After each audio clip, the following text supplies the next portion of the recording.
Les propos de Lamine Yamal sont tout simplement inacceptables. Et je ne parle pas d'un simple dérapage ou d'une erreur de jeunesse. Je parle d'un affront, d'un manque de respect profond envers une institution, une légende vivante du football mondial, le Real Madrid. Dire, publiquement, que le Real Madrid vole. Quand on porte les couleurs d'un club rival, qu'on représente le FC Barcelone, une équipe historique, respectée, admirée, on se doit d'avoir un minimum de retenue, de décence et surtout de professionnalisme. Mais là, on dépasse les bornes. Le Real Madrid, ce n'est pas juste un club. C'est une institution, un symbole de gloire, de rigueur, de mérite. C'est une entité qui a écrit certaines des plus belles pages de l'histoire du football.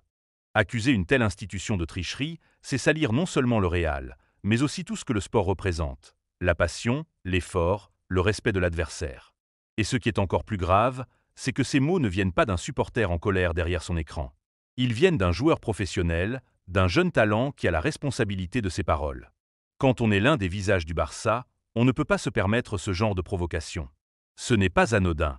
C'est un message public, une attaque ouverte, et ça, le Real Madrid ne devrait pas le laisser passer.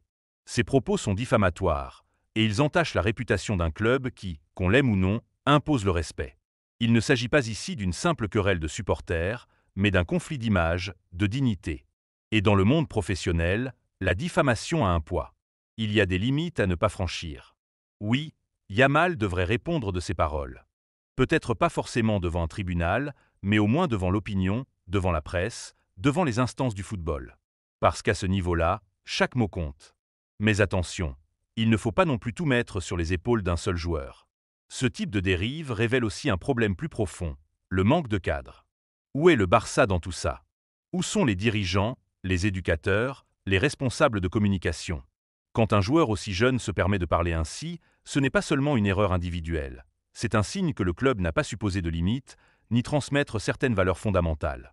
Et c'est là que réside toute la gravité de la situation.